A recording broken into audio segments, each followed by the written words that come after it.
Welcome friends, this is your Yoganandam, biology lecturer from Edal Academy. In today's class, we are going to discuss one of the important topic from 11th standard biology. The topic is breathing and exchange of gases. It is one of the important topic for your board examination as well as for NEET examination. Let us begin the topic. Before discussing the topic, those who are watching our YouTube channel, you are requested to like, subscribe and share to your friends. Those who are already subscribed, you are requested to follow our channel. Let us begin the topic. So you all know there are different types of respiratory organs seen in different organisms. The process of exchange of oxygen from the atmosphere with carbon dioxide produced by the cells is called breathing. It is commonly known as respiration. Mechanism of breathing vary among different groups of animals depending upon mainly on their habitats and levels of organization. For example, lower invertebrates like sponges, coelentrates, flatworms, etc.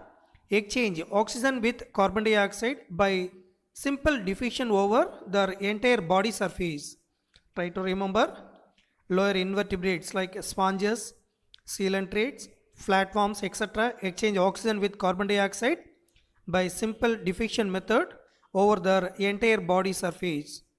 Then another example is earthworms. Earthworms use their moist cuticle and insects have a network of tubes. It is generally called as tracheal tubes to transport atmospheric air with their body. Special vascularized structures called gills are used by most of the aquatic arthropods and mollusks, whereas vascularized bags called lungs are used by the terrestrial forms for the exchange of gases. Among vertebrates, fishes use gills, whereas reptiles, birds and mammals respire through lungs. Then another example is amphibians. Amphibians like frogs can respire through their moist skin. Also, mammals have a well-developed respiratory system. Try to remember, there are different types of respiratory organs with examples are given in this slide. General body surface, that is the respiratory organ. This kind of respiration takes place in lower invertebrates like sponges, coelentrates, flatworms, etc. In some organisms, respiration takes place through skin or moist cuticle. It is generally called as cutaneous respiration. Example, earthworms, leech, amphibians, etc. In some organisms, respiration takes place through tracheal tubes. Example, insects, centipede, millipede, spider, etc. In some organisms, respiration takes place through gills. It is otherwise called as branchial respiration. Example, fishes, tadpole, prawn, etc. In most of the vertebrates, respiration takes place through lungs. Now let us discuss about a human respiratory system. Human respiratory system consists of, there are two major parts such as air tract, it is otherwise called as air passage, and paired lungs. Air passage is otherwise called as conducting part. It transports atmospheric air into the alveoli. It clears air from foreign particles. It humidifies and brings the air to body temperature. Refer the diagrammatic representation. It is very clearly given. Air passage, it is otherwise called as air tract. It includes external nostrils. Refer the flow chart. External nostrils followed by nostril passage. Nostril passage lead to nostril chamber. It is otherwise called as nostril cavities. Next to nostril chamber, nasopharynx. It is followed by glottis, larynx, trachea, primary bronchi, secondary bronchi, tertiary bronchi, bronchioles, terminal bronchioles, respiratory bronchiole, finally descending with alveolar duct. Each terminal bronchiole gives rise to many thin and vascularized alveoli. Provides surface area for gaseous exchange. Try to remember, humans have a pair of external nostrils opening out above the upper lips. They lead to nasal chamber through the nasal passage. The nasal chamber opens into nasopharynx, which is the portion of pharynx. The common passage for food and air, nasopharynx, opens through glottis. Where it opens? Nasopharynx opens through glottis of the larynx region into the trachea. Larynx is a cartilaginous box which helps in sound production and hence called the sound box. Larynx is always called as sound box or voice box. It is a cartilaginous box which helps in sound production. Here one small video is given. How does the vocal cords are functioning? While you are seeing this, you can able to understand when we are talking anything or at the time of speech, how does it opens and closes. That means how does the voice box is opening and closing, that is very clearly given with the help of video. During swallowing, glottis can be covered by a thin elastic cartilaginous flap called epiglottis. It prevents the entry of food into the larynx. What is the next part? Glottis. Glottis is closed by epiglottis. Epiglottis is a thin elastic cartilaginous flap to prevent the entry of food into larynx. Trachea, primary, secondary and tertiary bronchi and initial bronchioles are supported by incomplete cartilaginous offerings.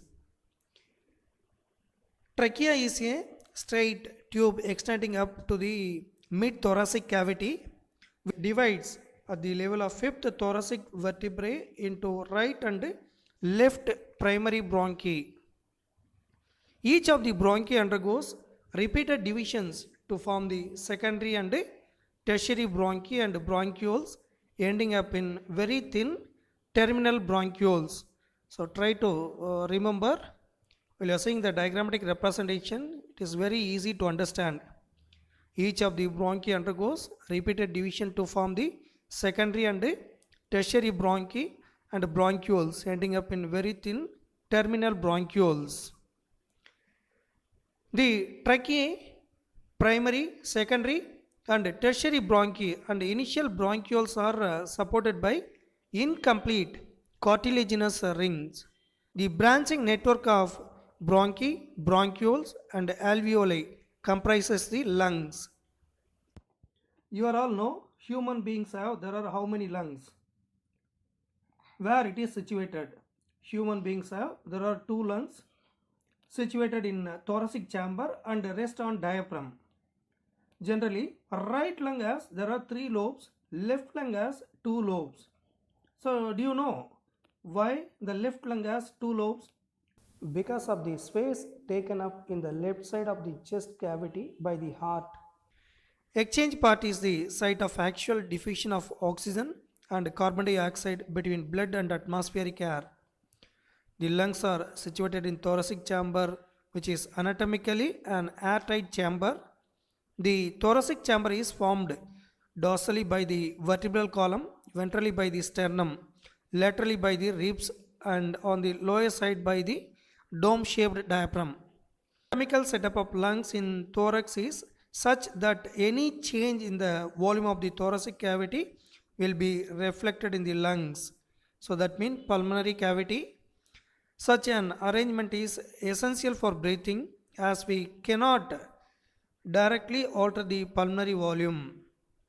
Once again, you try to remember, lungs include branching network of bronchi, bronchioles, alveoli.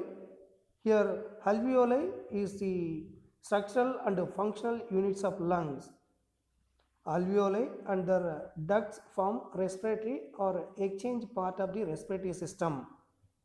So while you are seeing this diagrammatic representation, you can able to understand.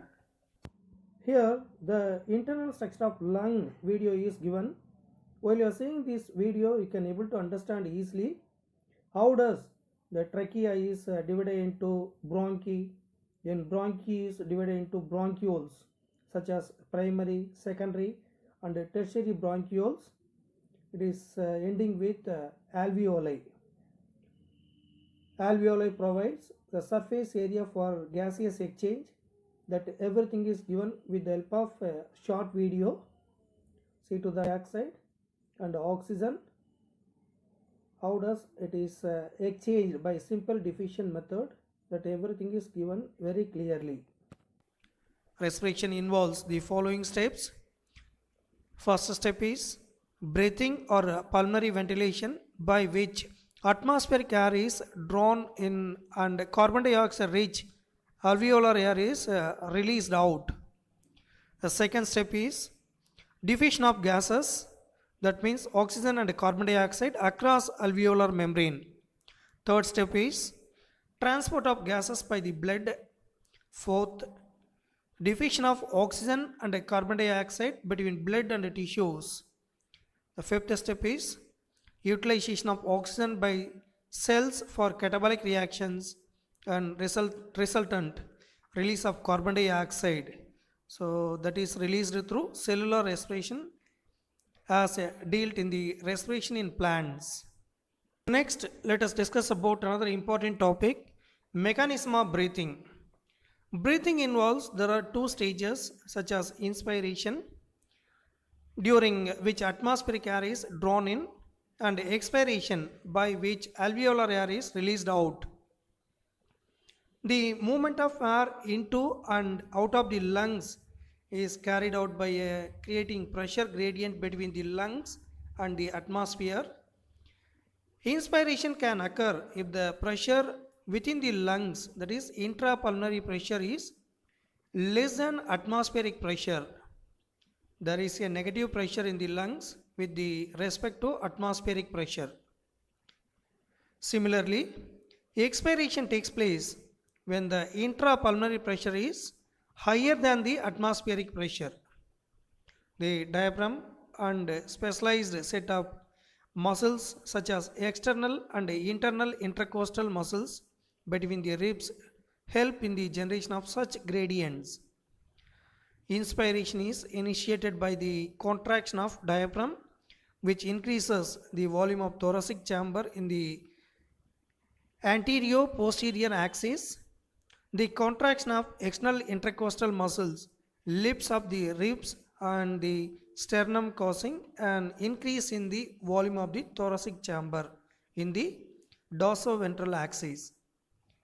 The overall increase in the thoracic volume causes the similar increase in pulmonary volume. An increase in pulmonary volume decreases the intrapulmonary pressure to the less than the atmospheric pressure, which forces the air from outside to move into the lungs. It is generally called as inspiration. Relaxation of the diaphragm and intercostal muscles returns the diaphragm and sternum to their normal position and reduces the thoracic volume and thereby the pulmonary volume. This leads to an increase in intrapulmonary pressure to slightly above the atmospheric pressure, causing the expulsion of air from the lungs. This process is called as expiration. Humans have the ability to increase the strength of inspiration and expiration with the help of additional muscles in the abdomen region. On an average, a healthy human breathes around 12 to 16 times per minute. The volume of air involved in breathing movements can be estimated by the using of a instrument which is called as respirometer, which helps in clinical assessment of pulmonary functions. Breathing movement can be measured, that is given with the help of diagrammatic representation. First, you must know what is respiratory cycle. It includes an inspiration and expiration. Normal respiratory, that is breathing rate, is 12 to 16 times per minute. What is the name of the instrument that is used to measure respiratory rate?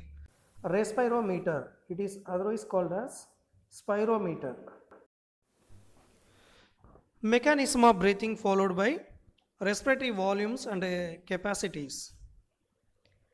See the tabular column. First, they are given about tidal volume. It is denoted as TV.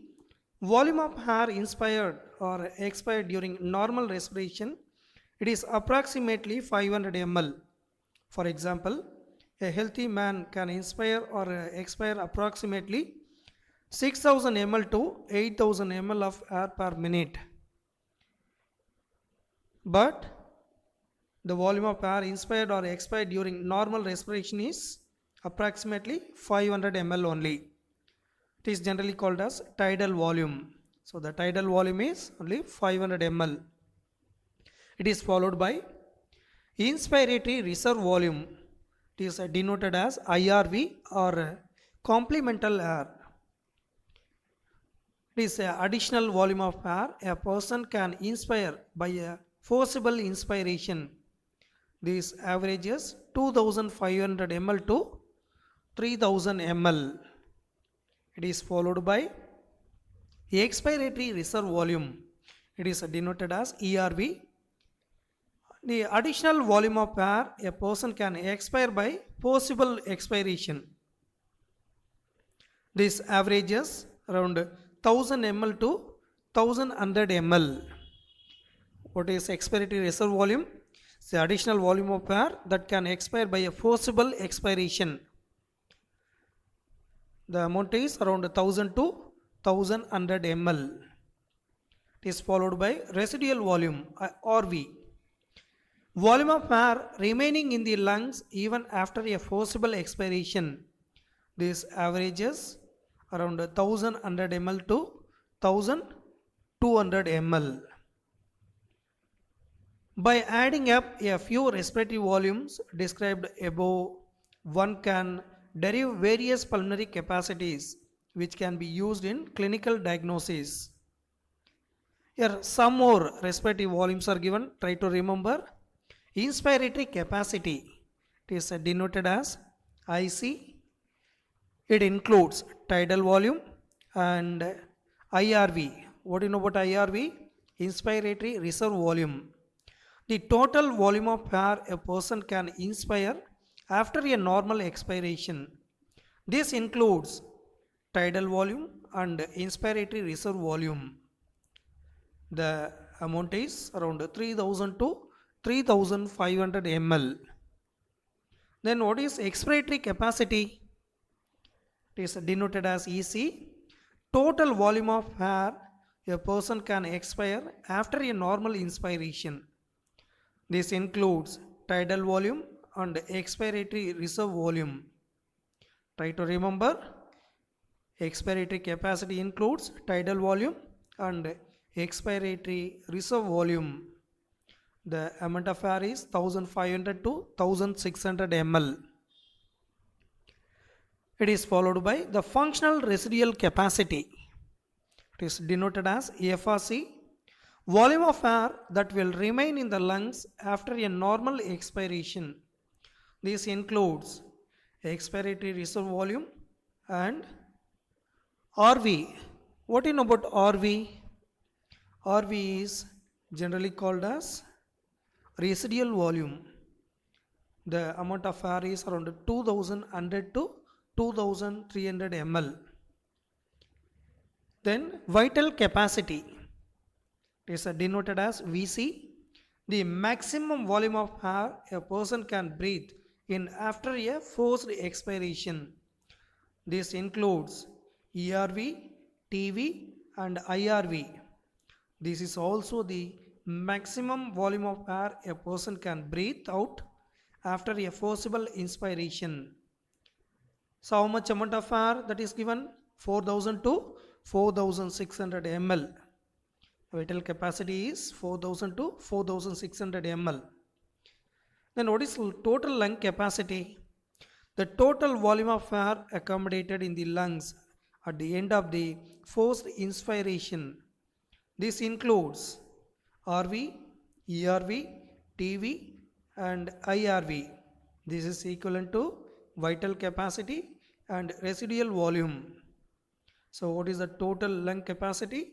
5100 ml to 5800 ml. So that is the total lung capacity. The part of the respiratory tract that is from nostrils to terminal bronchi not involved in gaseous exchange is called as dead space. Dead air volume is about 150 ml. This is another important point. You try to remember what is the amount of dead air volume, where it is present. Dead air volume is present from nostrils to terminal bronchi, is not involved in gaseous exchange. It's generally called as dead space. The dead air volume is 150 ml. Respiratory volumes and capacity is followed by another important topic, exchange of gases. So you all know alveoli are the primary sites of exchange of gases. Exchange of gases also occur between blood and tissues. Oxygen and carbon dioxide are exchanged in these sites by simple diffusion, mainly based on the pressure gradient or concentration gradient. Solubility of the gases as well as the thickness of the membranes involved in diffusion, and also some important factors that can affect the rate of diffusion. Pressure contributed by an individual gas in a mixture of gases is called partial pressure, and it is represented as PO2 for oxygen and PCO2 for carbon dioxide. The data given in the table clearly indicates a concentration gradient for oxygen from alveoli to blood and blood to tissues. Refer the tabular column. Respiratory gas such as oxygen and carbon dioxide is given in the tabular column. In the atmospheric air, oxygen concentration is 159, carbon dioxide pressure is 0.3. In alveoli, oxygen pressure is 104. Same like carbon dioxide pressure is 40. In blood, that is deoxygenated blood, oxygen concentration is 40, but the carbon dioxide concentration is 45. Oxygenated blood, oxygen pressure is 95, carbon dioxide pressure is 40. In tissues, oxygen pressure is 40, carbon dioxide pressure is 45. So you are seeing the tabular column, you can able to understand the pressure gradient of oxygen as well as carbon dioxide. Similarly, a gradient is present for carbon dioxide in the opposite direction. For example, from tissues to blood and blood to alveoli. That also very clearly given with the help of diagrammatic representation.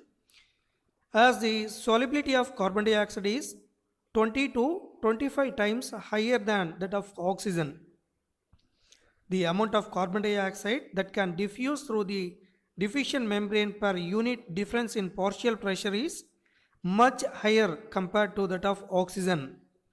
The diffusion membrane is made up of three major layers, namely thin squamous epithelium of alveoli, the endothelium of alveolar capillaries, and the basement substance in between them.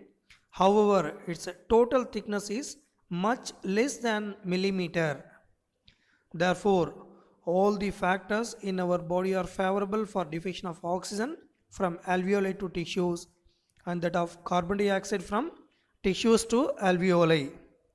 Once again, you try to remember what are the factors which are influencing the exchange of gases. First one is pressure or concentration gradient. The pressure of oxygen in the alveolar air is greater, that is 104 mm Hg, than that in the blood capillaries.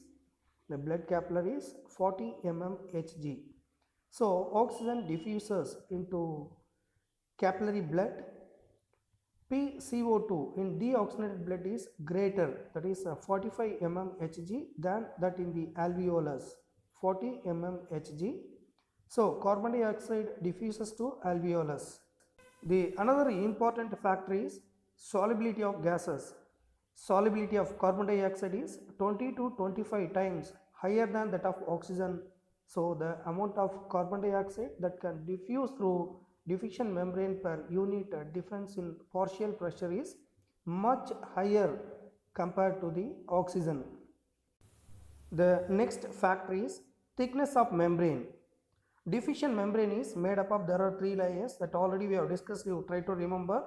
Thin squamous epithelium of alveoli, endothelium of alveolar capillaries, basement substance between them. Its total thickness is only 0.5 mu micron. It enables easy gaseous exchange. In this slide, the total surface area of respiratory membrane is given. The presence of alveoli increases the surface area of lungs. It increases the gas exchange.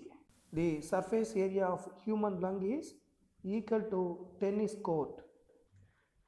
Then how does the transportation of gases takes place?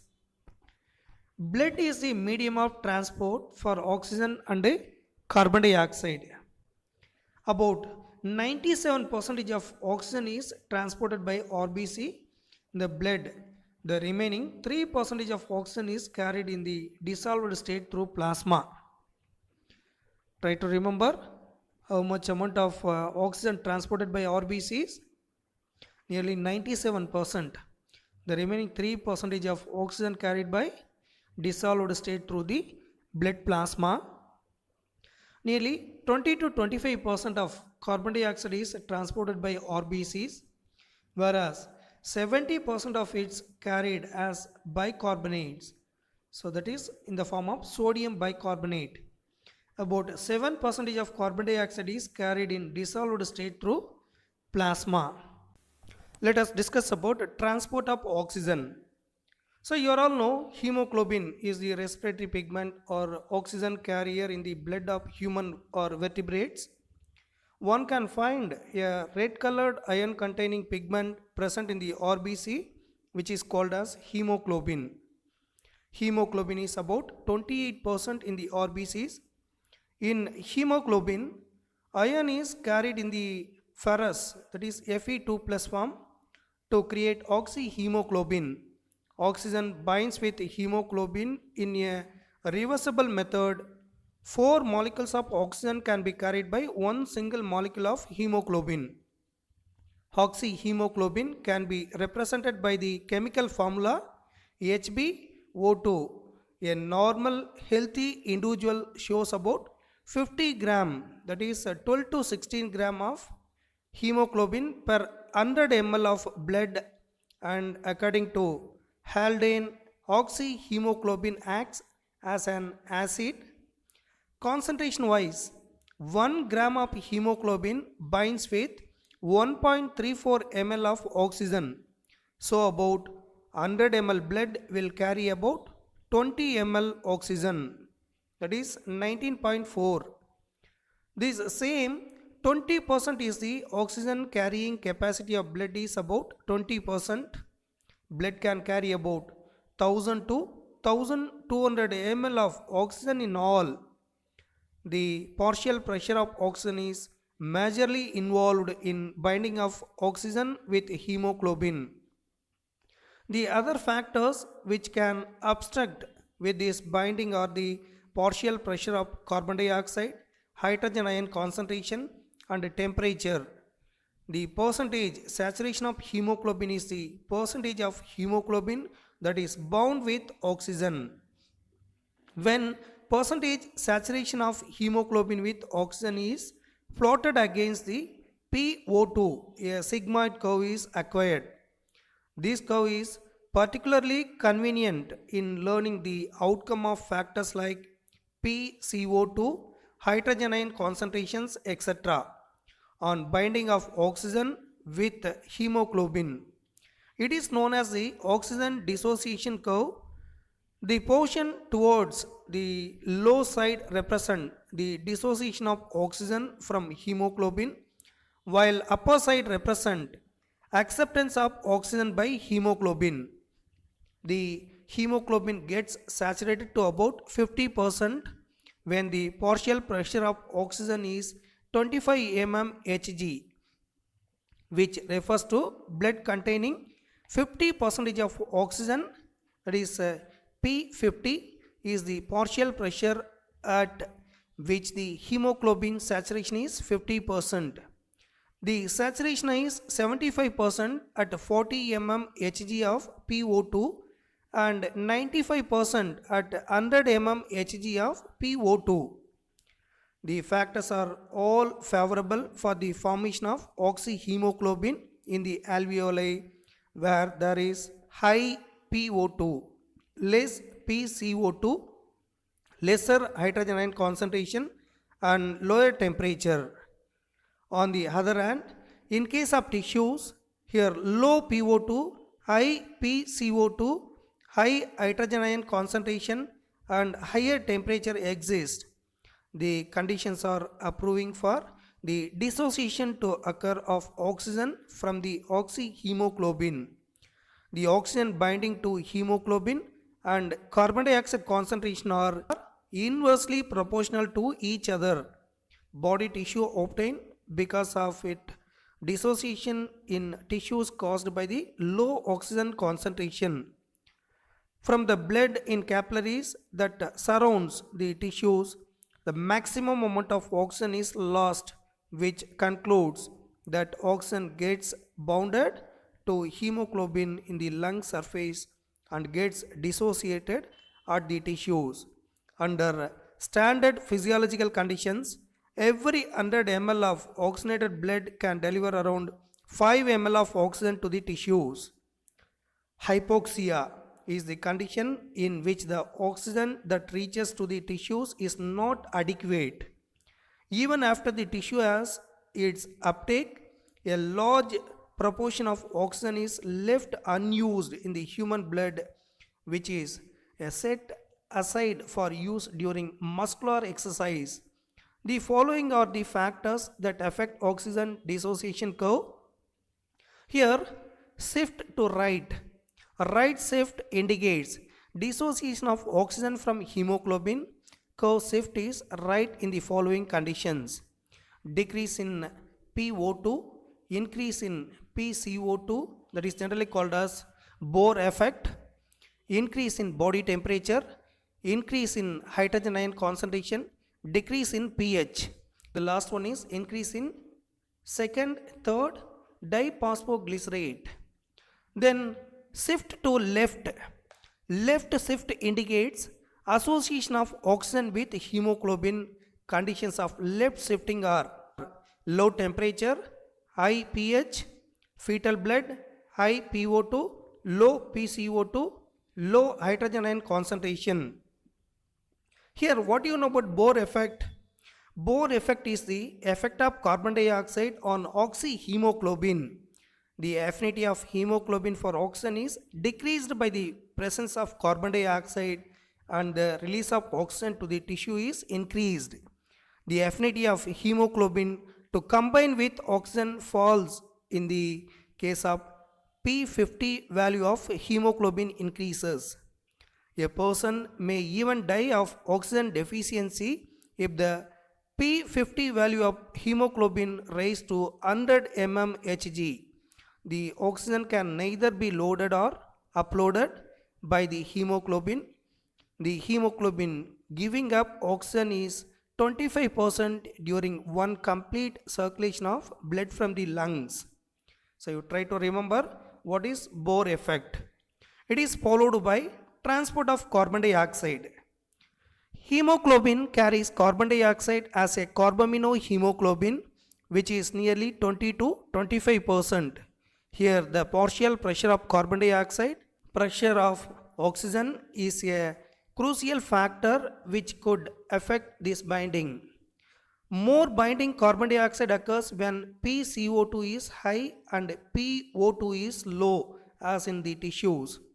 On the contrary, dissociation of carbon dioxide from carbaminohemoglobin takes place. Carbon dioxide, which is bound to hemoglobin from the tissues, is delivered at the alveoli when the PCO2 is low and PO2 is high, as in alveoli. Carbon dioxide and hemoglobin together form carbaminohemoglobin. About 70% of carbon dioxide carried as bicarbonate ions. Carbonic anhydrase is contained in a very high concentration in the RBCs, and the same time can also be seen in minute amount in the plasma as well. Carbonic anhydrase is the fastest enzyme that helps in the following reactions in both directions. Carbon dioxide with water molecule in the presence of carbonic anhydrase gives carbonic acid followed by bicarbonates and hydrogen ions.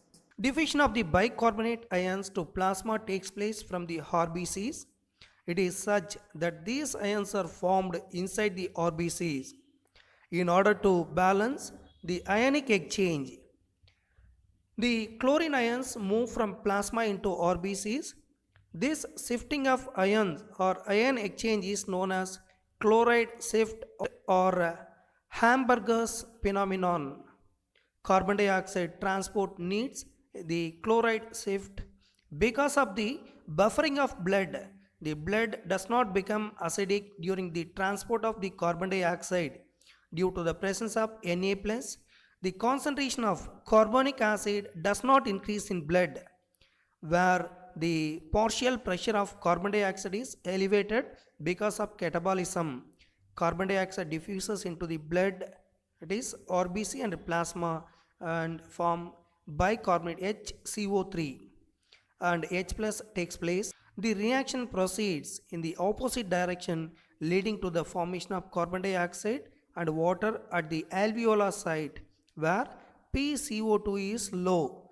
So the carbon dioxide, which is trapped as bicarbonate at the tissue level and transported to the alveoli, is released out as carbon dioxide. Quick diffusion of oxygen from blood takes place due to the higher concentration of carbon dioxide in blood. About 4 ml of carbon dioxide to the alveoli is delivered by every 100 ml of deoxygenated blood. Respiration is not shown as by the RBCs. Then what do you know about carbon monoxide poisoning? Formation of carboxyhemoglobin takes place when carbon monoxide, which is poisonous gas, binds with hemoglobin. This reaction is even faster than oxygen binding with hemoglobin. Carboxyhemoglobin is the most stable combination compared to oxygen. Carbon monoxide has 200 to 250 times more affinity for hemoglobin. Suffocation occurs when the inhaled air contains more carbon monoxide gas, as carboxyhemoglobin formed does not dissociate, thus decreasing freely available hemoglobin. Oxygen transportation is not hindered by sulfur dioxide, which is water soluble. It is followed by the regulation of respiration. In humans, respiration is under both nervous and chemical regulation. Human beings have a significant ability to maintain and moderate the respiratory rhythm to suit the demands of the body tissues. This is done by neural system. A specialized center present in the medulla region of the brain called as respiratory rhythm center is primarily responsible for the regulation. Respiratory rhythm center, it includes inspiratory and expiratory centers. Respiratory rhythm center, it is located in medulla oblongata. It regulates normal functioning of the inspiration and expiration. Then the another center is present in the pons region of the brain called as pneumotoxic center. Pneumotoxic center can moderate the functions of the respiratory rhythm center. What is another respiratory center? Pneumotoxic center, which is located in pons. Function is moderate functions of respiratory rhythm center. Neural signal from this center reduces the duration of inspiration and thereby alter the respiratory rate. Neural signal from this center can reduces the duration of inspiration and thereby alter the respiratory rhythm. It is followed by the third respiratory center is chemosensitive area. It is located in adjacent to the rhythm center. Functions of chemosensitive area is increase in the concentration of carbon dioxide and H plus activate this center, which in turn signals the rhythm center Receptors in the aortic arc and carotid artery also recognize changes in carbon dioxide and hydrogen concentration and send necessary signals to the rhythm center. The role of oxygen in the regulation of respiratory rhythm is quite insignificant. So try to remember a chemical regulation is generally called as chemosensitive area is situated adjacent to the rhythm center which is highly sensitive to carbon dioxide and hydrogen ions. It increases in these substances can activate this center which in turn can signal the rhythm center to make necessary adjustments in the respiratory process by which these substances can be eliminated. Receptors associated with aortic arc and carotid artery also can recognize changes in carbon dioxide and hydrogen concentration and send necessary signals to the rhythm center for remedial actions. The role of oxygen in the regulation of respiratory rhythm is quite insignificant. It is followed by disorders of respiratory system. There are different types of disorders takes place in our respiratory system such as asthma. It is difficulty in breathing causing wheezing due to inflammation of bronchi and bronchioles. And the another respiratory disorder is emphysema. It is a chronic disorder in which alveolar walls are damaged due to which respiratory surface is decreased. One of the major cause of this disease is cigarette smoking. A human protein alpha 1 antitrypsin is used to treat emphysema. Then the another disorder is occupational respiratory disorders. In certain industries, especially those involving in grinding or stone breaking, so much dust is produced that the defense mechanism of the body cannot fully cope up with the situation. Long exposure can give rise to inflammation leading to fibrosis. It is generally called as proliferation of fibrous tissue and thus causing serious lung damage. Workers in such industries should wear protective masks. Preventive measures are given. Try to remember here some examples are given. Silicosis due to breathing of silica. Asbestosis due to breathing in asbestos particle. There are all some occupational respiratory disorders given example. Thank you very much for listening our videos. For more details, you are asked to visit our website www.edalacademy.in.